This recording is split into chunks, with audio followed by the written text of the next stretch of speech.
Hey everybody, welcome to another Friday marketing Q&A. I know we're a small group and not everyone can make it on Fridays, but I'm committed to showing up whenever I do them. I think this is the second one.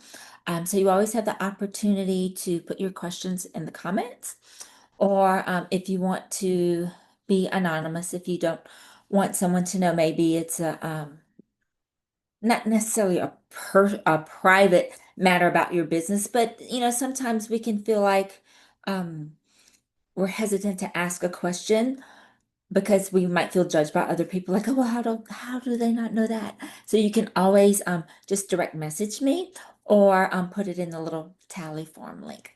But anyway. Today, we didn't have any questions submitted. So, what I thought I would do is I made a list of questions that came up in the past week or two with the clients that I've worked with or other therapists that I just had conversations with. So, that's what we're going to do today.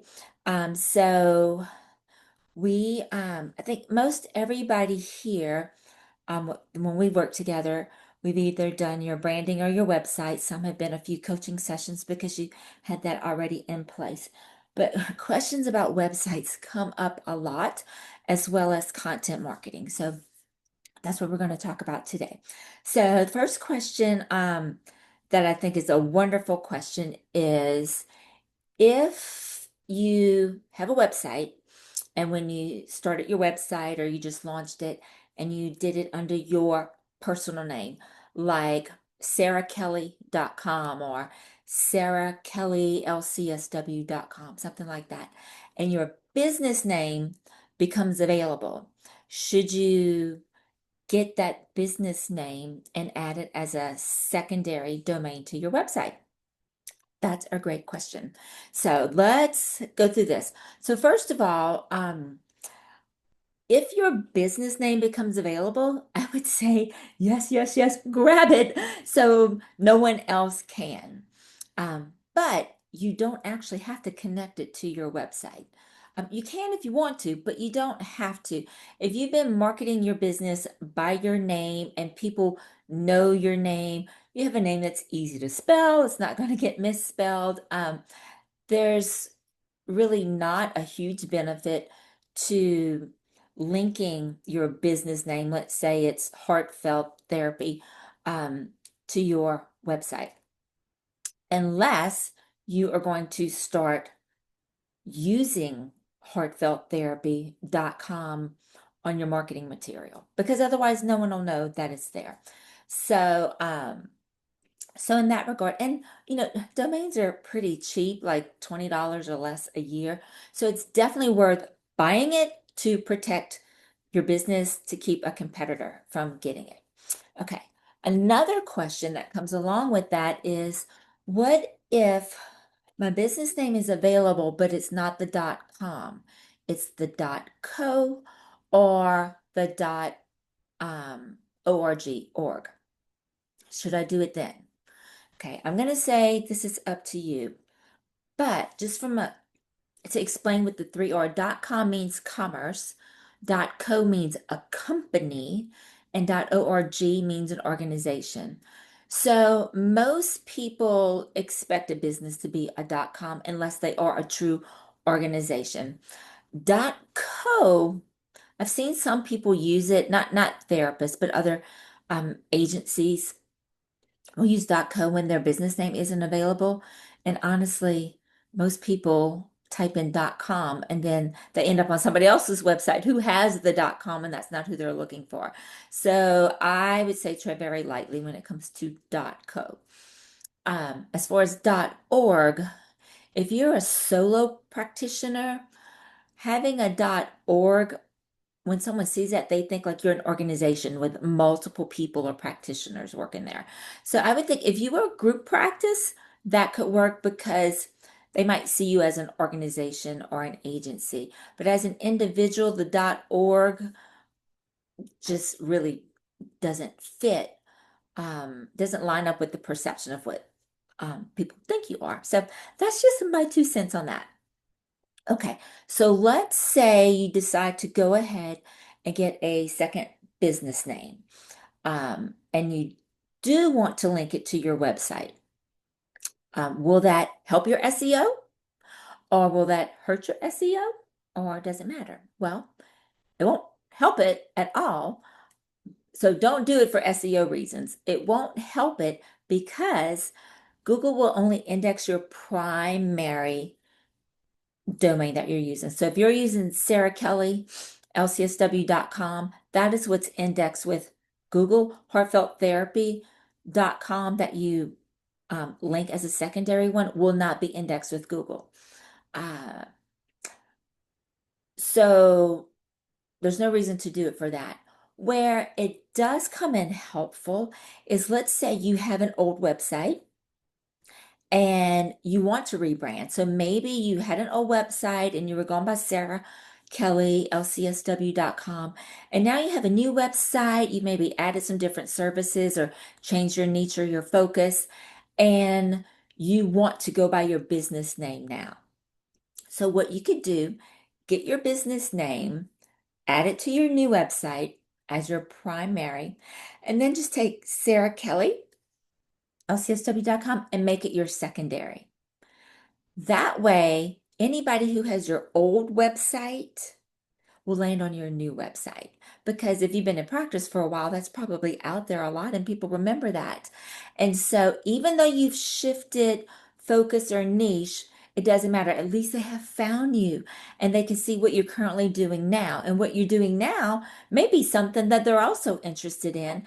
And if what you're doing now isn't something that relates to them, well, at least they know and they know you're still in business and not out of business.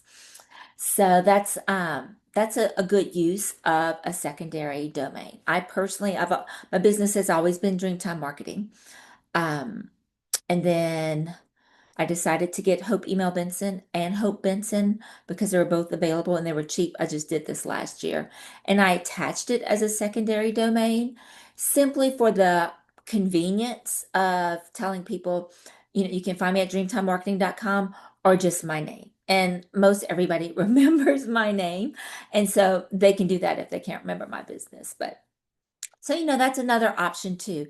If you're marketing under your business name, say Heartfelt Therapy, and people can't remember that, and you can say, oh, well, just go to Sarah Kelly, lcsw.com. Now, a little caveat about that. Not everybody remembers everybody's exact credentials.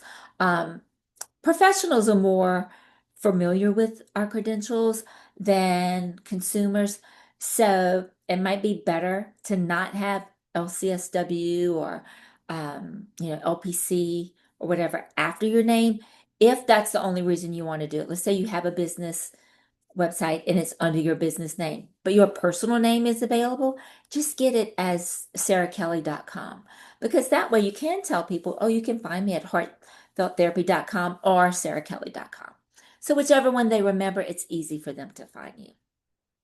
I don't know how many people today are just, going directly to websites based on memory. Most people usually have your business card or somebody sent them a link or something like that. Or if they do search you on Google by your name is going to come up with whatever you are associated with.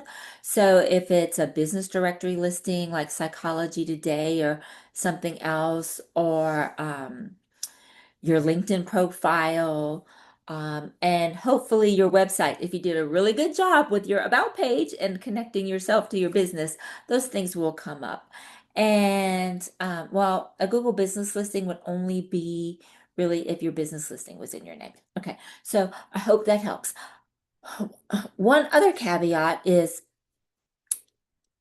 if you are using a business name and you're thinking about going to your personal name at some point in time, one advantage to using your personal name is if you ever decide to shift focuses in your business or your career, then your website domain never has to change. People can find you at yourname.com no matter what you're doing. But if your goal in business is to maybe have a group practice, you don't want it under your name. You definitely want a business name. So, heartfelttherapy.com rebranding.com in that case would be ideal, starting out as an individual practitioner or eventually growing into group. So that's something to think about too. If you're new to starting your practice, maybe you've just been working, part-time or for one of the contract companies, but you want to have your own website and your own business name. That's something to think about. What's your long-term goals? Is it always going to be just you? You can go with your name. But if you think there's a possibility that you might want to grow into a group practice, definitely use a business name. Um, and then honestly, sometimes it's just what's available. Sometimes it's hard to find your name being available. Sometimes it's hard to find your business name being available because it's such a common name, especially if it's a geographic related name, like you're using something popular in your area. For example, if you look up Dreamtime, the word Dreamtime, you will find any and all kind of businesses associated with the word Dreamtime. And somehow dreamtimemarketing.com was actually available, even though once upon a time there was a business, dreamtimemarketing.com, but apparently they let go of the URL and I got it. Okay, let's see. What else came up this week or two? I took some notes. We were talking about content marketing. So one therapist was talking about how she is not ready to go into private practice right now. She works for an agency, but it is her goal to go into private practice. And so she would like to start marketing herself a little bit by putting out some content and asked about Substack, if that's a good idea. Ideally, once you have a website, and if I built your website, you definitely have a blog there ready for you, and I highly encourage you to use it to start putting more content out there for better SEO and for people to gain from your wisdom and the things that you are able to help with and answer people's questions that they're searching for. And then that's how they find you. That's basically how Google works. Google has one job to answer people's questions, and they can only answer questions about you if you put information out there answering questions that people search for. So with your blog, when someone asks a question such as, um, let's say, what are the common symptoms of anxiety in children? Well, if you write an article about that and optimize it properly so it does well in search, then when someone is Googling that, they land on your article. Google suggests that, and that is tied to your website. And that's how they find out about all of your services. Because when you read that article, it is on your website with your logo and your menu and your contact information and everything right there. And the more articles you write about the things you help people with, the more authority your website will have, and the more Google will understand that you are an expert in this area. So that's why blog articles are so important. But if you don't have a website and you want to start creating some content to sort of, establish yourself in an area, Substack is a good option and it is free and people just subscribe to certain topics. The beauty of Substack is it's free, but also it generates an email list. So when someone subscribes to your Substack, whatever topic you're talking about in the articles, when you publish an article, it sends it out to their email. So it just shows up in their inbox and they're able to see that without you doing any additional work. The other rare and amazing thing about Substack is it gives you those email addresses, which I was surprised to learn, but very exciting because the other thing you want to do in marketing your business, and I preach this all the time, is you want to have your own email list of um, of people interested in your services, what you talk about, help with, do, so you can keep them up to date on your services. So that is a great way to grow your email list before you even have a practice and before you sign up with an email service provider. And we can talk about that afterwards if you want. Now, the other question came up was, okay, I don't have a website, so I can't do a blog, but I can do Substack. What about like LinkedIn newsletters and LinkedIn articles? Well, the next best thing would be take the Substack article. I would start there if you don't have a blog. If you have a blog, start there. Then you can put it on Substack if you want to. Um, but if you're starting with Substack because you don't have a website blog, take that article and then make it a LinkedIn newsletter. Okay, pardon me for a minute because I am about to cough.